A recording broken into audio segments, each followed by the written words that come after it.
देश की सरकार जो किसानों के नाम पर बनती है, जब वो भूमि अधिग्रहण बिल लेके आ रही थी, कोई व्यवस्था ही नहीं उस मुकम्मल में, जानवर जिंदा नहीं रह सकता, ऐसा आवाज। बीजेपी और समाजवादी पार्टी में बड़े बड़े फर्क हैं।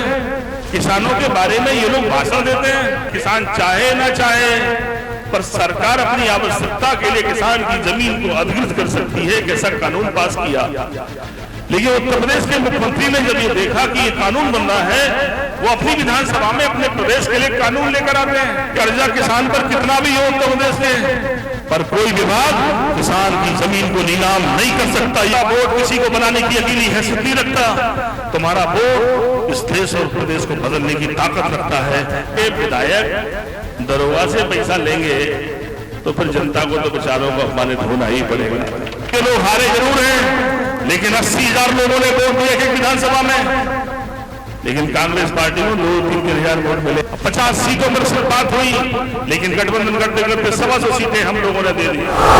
मैंने कहा एक किसी प्रधानमंत्री आवास में देश के किसी मंत्री को या प्रदेश के मंत्री को लिटा दो और बाहर से ताला लगा दो, रात भर वो मंत्री मरा मिलेगा, जिंदा नहीं रह सकता। उसमें कोई व्यवस्था ही नहीं उस कमरे में, जानवर जिंदा नहीं रह सकता, ऐसा आवास। लेकिन जब अखिलेश यादव मुख्यमंत्री बनते हैं तो आवास योजना लेके आते हैं, लोहिया आवास योजना। इसमें 3 लाख 3.25 लाख रुपए का मकान बनाते हैं, जिसमें 16 लाख होती है, किचन होती है, और वो कहते हैं कि गरीब के पैसे से गरीब की मदद होनी, उसमें भी कंजूसी, उसमें भी बेईमानी, उसमें भी ऐसा उपयोग के लायक मकान न बने। तो फैसलों की फर्क है। बीजेपी और समाजवादी पार्टी में बड़े बड़े फर्क हैं। किसानों के बारे में ये लोग भाषण देते हैं, किसानों की बातें करते हैं, पर फैसले कैसे लेते हैं? देश की सरकार जो किसानों के नाम पर बनती है, जब वो भूमि अधिग्रहण बिल लेके आ रही थी, मैं 10 साल उत्तर प्रदेश की विधानसभा में रहा हूं, जब वो बिल देश की पार्लियामेंट में आ रहा था कि किसानों के अधिग्रहण के नियम बनाए जा रहे थे कि किसान चाहे ना चाहे, पर सरकार अपनी आवश्यकता के लिए किसान की जमीन को अधिकृत कर सकती है, कैसा कानून पास किया। लेकिन उत्तर प्रदेश के मुख्यमंत्री ने जब ये देखा कि ये कानून बन रहा है, वो अपनी विधानसभा में अपने प्रदेश के लिए कानून लेकर आते हैं, एक अधिनियम लेकर आते हैं। वो लेकर आते हैं कि कर्जा किसान पर कितना भी हो उत्तर प्रदेश में, पर कोई विभाग किसान की जमीन को नीलाम नहीं कर सकता। ये कानून उत्तर प्रदेश ने बना दिया। ये फर्क है फैसलों के।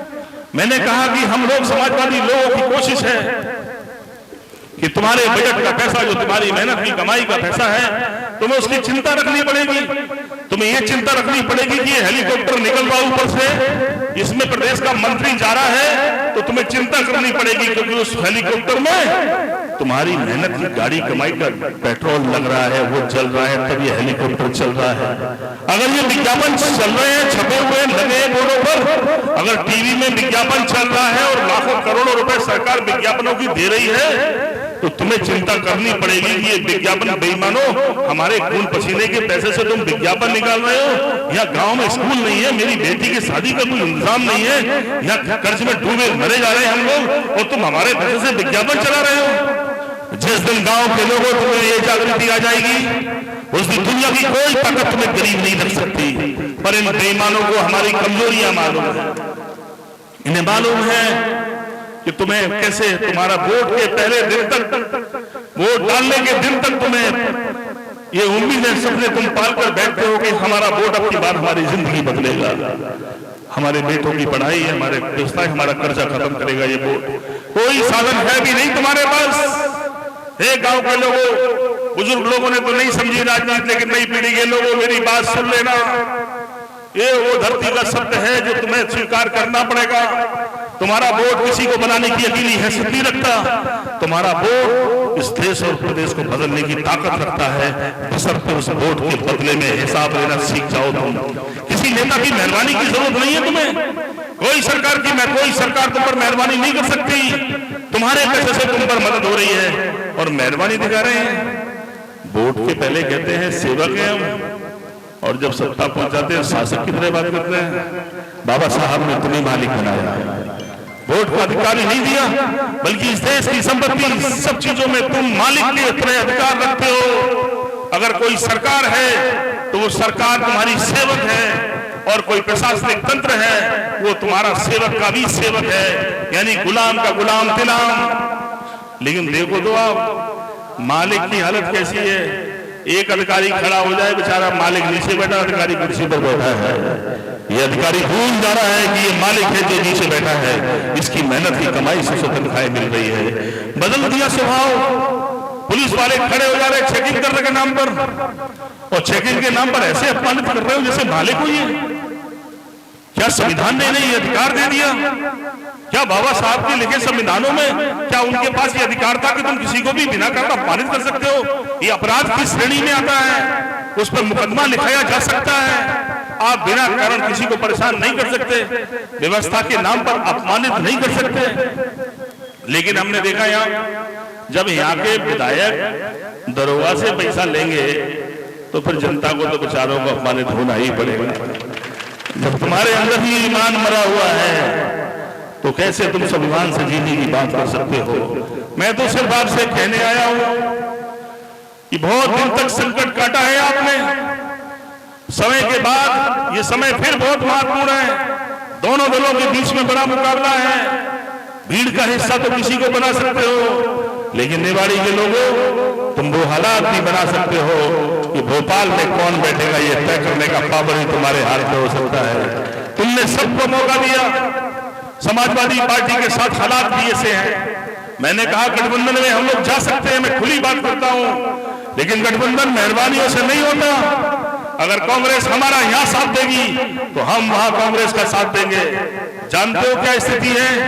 अगर यहां हमारी स्थिति कमजोर है, अगर हमारे पास मध्य प्रदेश में एक एमएलए था तो उत्तर प्रदेश में कांग्रेस के पास भी कुल 2 एमएलए है, और समाजवादी पार्टी के पास 125 एमएलए की पार्टी है। 125 है हम समाजवादी पार्टी के लोग हारे जरूर हैं, लेकिन 80,000 लोगों ने वोट दिए एक विधानसभा में, लेकिन कांग्रेस पार्टी को 2-3 हजार वोट मिले हैं वहां।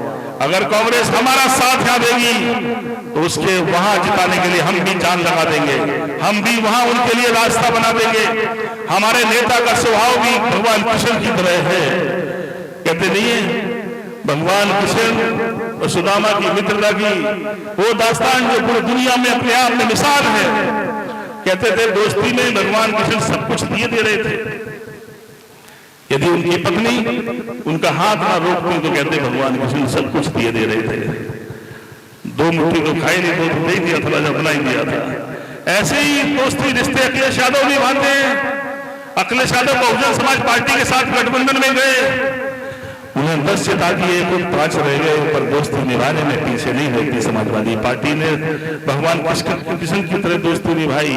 हम कांग्रेस के साथ भी गठबंधन करने गए उत्तर प्रदेश में, 50 सीटों पर सिर्फ बात हुई, लेकिन गठबंधन करते करते 125 सीटें हम लोगों ने दे दी। हम लोग रिश्तों के जिससे बनाए हैं, दोस्ती जिससे की है, और हम समाजवादियों का इतिहास है कि हम जिससे दोस्ती करते हैं जरूरत आने पर अपनी जान दे देंगे, प्राण दे देंगे, पर धोखा नहीं देते, साथ निभाने की कोशिश करते हैं। ये हम समाजवादियों का इतिहास है। मैं आपसे इसी उम्मीद के साथ इस सेक्टर के लोगों से प्रार्थना करने आया हूँ।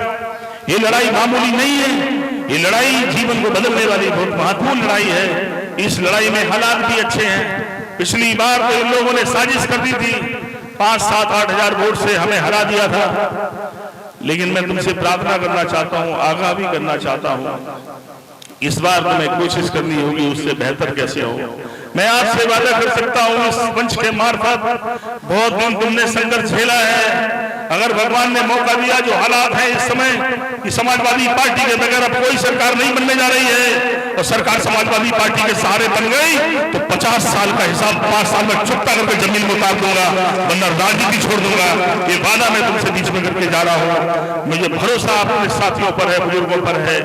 लोग डर सकते हैं, पर समाजवादी कभी डरे नहीं, सरकारों से लड़े हैं, फांसी के फंदे हमारे पूर्वजों ने चूमे हैं। मैं इस मौके पर अपनी बात यही समाप्त करता हूं।